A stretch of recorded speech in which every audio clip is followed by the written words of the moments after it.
Global food security concerns are mounting with around a fifth of the world's population already under lockdown to fight the widening coronavirus pandemic that has infected over 470,000 people across 200 countries, killing 21,000.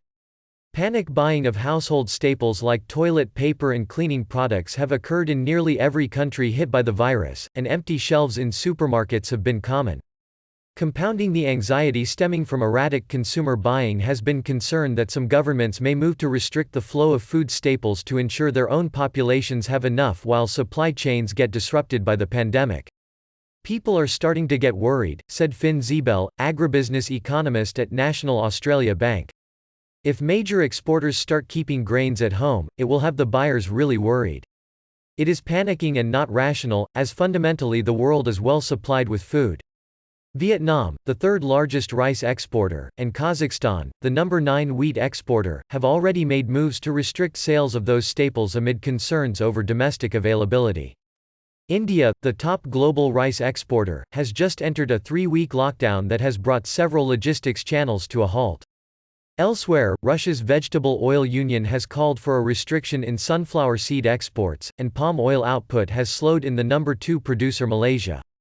On the importer side, Iraq announced it needs 1 million ton of wheat and 250,000 tons of rice after a crisis committee advised building up strategic food stocks. Together, these moves have raised concerns among agriculture traders about unnecessary food supply distortions. Combined global production of rice and wheat, the most widely traded food crops, is projected to be a record 1.26 billion tons this year, according to United States Department of Agriculture data. That output tonnage should easily surpass total combined consumption of those crops, and should lead to a build in year-end inventories to a record 469.4 million tons, USDA data shows. However, those projections assume normal crop flows from where they're produced to where they're consumed, as well as the usual availability of substitutes. Prices for rice are already rising due to expectations of a further squeeze on exports. It is a logistics issue. Vietnam has stopped exports, India is in a lockdown and Thailand could declare similar measures, said a senior Singapore-based trader at one of world's top rice traders. Benchmark rice prices in Thailand RTHBKN 5P1 have climbed to the highest since August 2013 at $492.50 a ton. The market had topped $1,000 a ton during the food crisis of 2008, when export restrictions and panic buying buoyed prices. We are unlikely to see a repeat of 2008, the Singapore rice trader said.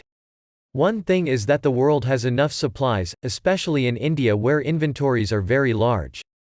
Global rice stocks are estimated to surpass 180 million tons for the first time this year, up 28% since the 2015-16 season.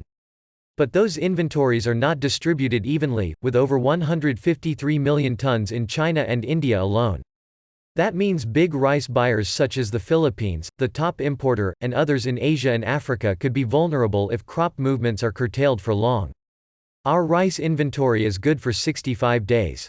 We have enough rice for the next 2 months, said the Philippines Agriculture Secretary William Dar. With additional supply coming from the dry season harvest, Dar told reporters the Philippines has enough rice for the next 4 months.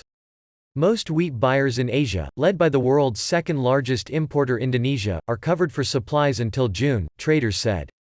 As of now we have not seen any wheat importer rushing to cover supplies more than the usual needs, said one trader in Singapore at an international trading company which sells Black Sea and U.S. wheat in Asia. Chicago wheat futures WV1 have climbed almost 10% this month.